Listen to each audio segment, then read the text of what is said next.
Mesdames et messieurs, ravi de vous retrouver et bienvenue à cette nouvelle émission de notre programme quotidien Midi au Caire. Et tout d'abord, nous vous souhaitons toutes et tous une très joyeuse fête de l'Adha ou la fête du sacrifice. Et commençons cette édition avec le président Abdel Fattah el-Sisi qui a reçu hier dimanche soir un entretien téléphonique du Premier ministre israélien Yair Lapid qui a souhaité les meilleurs vœux au président el-Sisi à l'occasion de l'Aïd el-Adha, la fête du sacrifice. C'est ce qu'a déclaré le porte-parole de la présidence. Le président el-Sisi a pour sa part félicité le chef du gouvernement israélien fraîchement nommé. Évoquant le processus de paix, les deux bords ont échangé les vues autour des dernières évolutions de la cause palestinienne. Ils ont convenu de préparer des rencontres au cours de la prochaine période entre les deux parties, israéliennes et palestiniennes, avec la participation de l'Égypte pour relancer les négociations de paix. Le Premier ministre israélien a exprimé son appréciation quant aux efforts inlassables déployés par l'Égypte sous la direction du président el-Sisi pour instaurer la paix et la stabilité dans la région. Le président el-Sisi a affirmé que l'Égypte poursuivrait ses efforts pour parvenir à un règlement juste et global au conflit israélo-palestinien pour rétablir la paix et la stabilité dans la région. Il a insisté que l'impératif de la solution à deux États pour ouvrir de nouveaux horizons de coopération et de développement à toutes les populations de la région. Il a à cet effet affirmé l'importance de maintenir l'accalmie en Cisjordanie et dans la bande de Gaza et de soutenir l'autorité palestinienne à tous les niveaux, notamment sur le plan économique. Le grand imam de l'Azhar, Cheikh Ahmad Tayyib, également président du Conseil des sages musulmans, a félicité le roi d'Arabie Saoudite, Salman bin Abdelaziz, et le prince héritier Mohammed bin Salman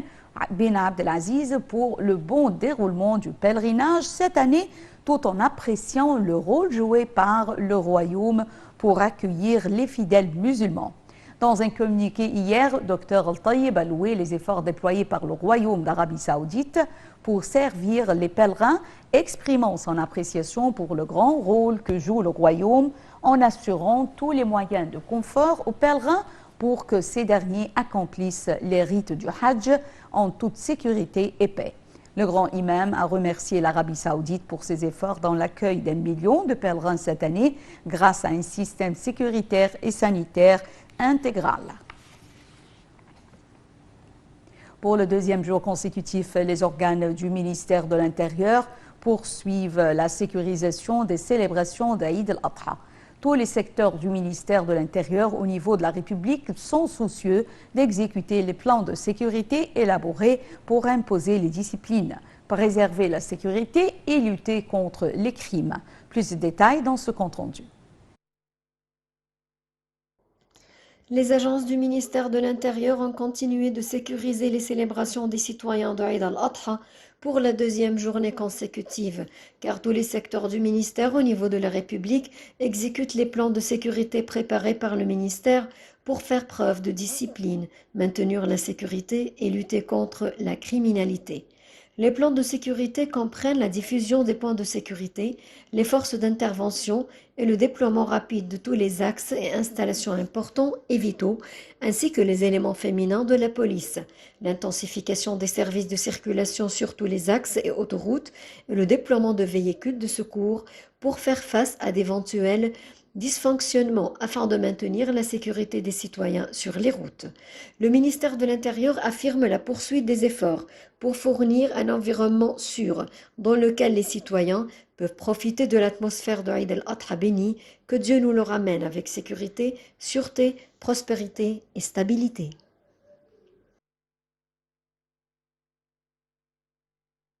Le ministre de l'État pour la production militaire, Mohamed Morsi, s'est entretenu par visioconférence avec le PDG de la compagnie holding émirati M-Glory, Majida El-Azazi, et un certain nombre de responsables du groupe de développement. La rencontre a porté sur la coopération dans le domaine de la production conjointe et de la commercialisation des pick-up EM. Plus de détails dans ce compte-rendu. Le ministre d'État pour la production militaire Mohamed Morsi s'est entretenu par visioconférence avec la PDG de la compagnie holding émirati M-Glory, Majida Al-Azizi, et un certain nombre de responsables du groupe de développement de la coopération entre les deux parties. La rencontre a porté sur la coopération entre le ministère et M-Glory dans le domaine de la production conjointe et de la commercialisation des pick-up EM qui fonctionnent au gaz naturel et à l'essence grâce à la fondation d'une société égypto-émirati pour la production et la fabrication des voitures utilisant la bicarburation. La production effective doit commencer au cours du premier semestre 2023, a-t-il indiqué, ajoutant que cette coopération intervient à la lumière des directives présidentielles exigeant d'étendre l'utilisation du gaz naturel comme carburant pour les voitures et que la coopération s'inscrit dans le cadre de la réalisation de la vision de l'Égypte à l'horizon dans le domaine de l'implantation de technologies industrielles modernes. La transition vers des sources d'énergie alternatives à faible émission fait partie intégrante des efforts visant à réaliser un avenir plus durable, a souligné M. Morsi, rappelant que l'Égypte accomplit d'importantes réalisations dans les domaines de la durabilité et de l'énergie alternative au cours des dernières années. La ministre de la Commerce et de l'Industrie, Nivine Guéma, a déclaré hier que l'Union douanière de la Communauté de l'Afrique de l'Est, EACCU, avait publié une décision autorisant le Kenya à prolonger les exonérations douanières pour les exportations égyptiennes et les pays du COMESA jusqu'au 30 juin 2023, ce qui permet aux exportations égyptiennes vers le marché kenyan de continuer à être exempté de droits de douane pendant un an à compter de début juillet en cours. Le bureau de représentation commerciale égyptien dans la capitale kenyane, Nairobi, a mené de nombreux contacts à tous les niveaux diplomatiques ainsi qu'avec divers départements gouvernementaux et non gouvernementaux pour travailler au renouvellement de cette décision à l'occasion de l'approche de la date d'expiration de l'exemption accordée par la Communauté de l'Afrique d'Est au Kenya, qui s'est terminée le 30 juin 2022, a déclaré la ministre dans un communiqué. Elle a également souligné le grand intérêt de l'Égypte au renforcement des relations égypto-africaines sur les plans économiques et d'investissement, en soutenant la mise en œuvre de la stratégie du ministère du Commerce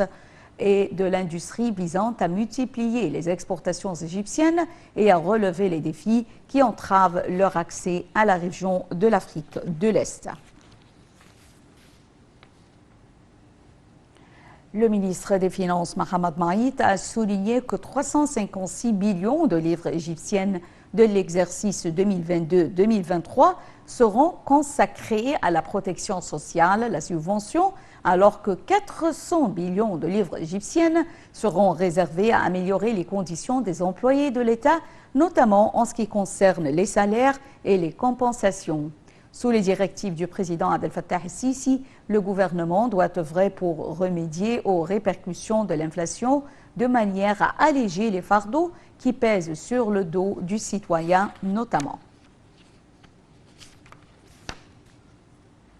L'ambassadeur d'Égypte en Belgique, Badr Abdelati, s'est entretenu hier avec nombre de députés européens en marge de sa participation à la séance plénière du Parlement européen tenue à Strasbourg, a indiqué le ministère des Affaires étrangères sur sa page sur Facebook. M. Abdelati a passé en revue lors de ces rencontres les mesures prises par l'État égyptien pour réaliser le développement et la modernisation sur les plans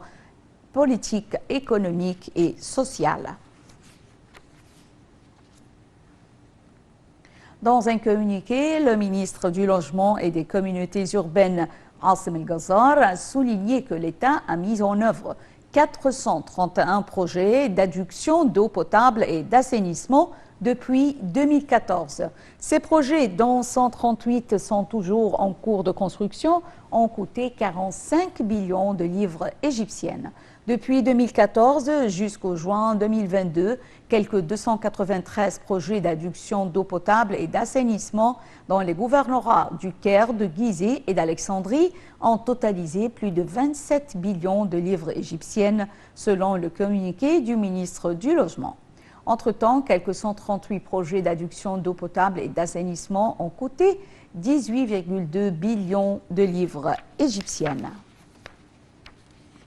Et maintenant, avec cette intéressante nouvelle touristique qui dit que le Grand Musée égyptien a reçu la première cabine du roi Toutankhamoun provenant du musée égyptien de Tahrir pour être exposée dans son exposition permanente du musée. Le ministre adjoint du Tourisme et des Antiquités pour les Affaires archéologiques au Grand Musée égyptien, Al-Tayyib Abbas, a expliqué que cette cabine est la plus grande de toute la collection du roi Toutankhamoun et qu'elle est en bois doré, ce qui a été révélé en novembre 1922, en plus de 3 autres dans les objets du roi dans sa tombe sur la rive, puis a été transférée avec le reste des pièces au musée égyptien de Tahrir où elle est exposée. Il a ajouté qu'avec le transfert de cette première cabine, les 4 cabines du roi Toutankhamoun ont été ainsi transportées au Grand Musée égyptien où elles seront présentées dans 2 vitrines spéciales dans les salles dédiées au trésor du roi qui sont d'environ 7200 mètres carrés.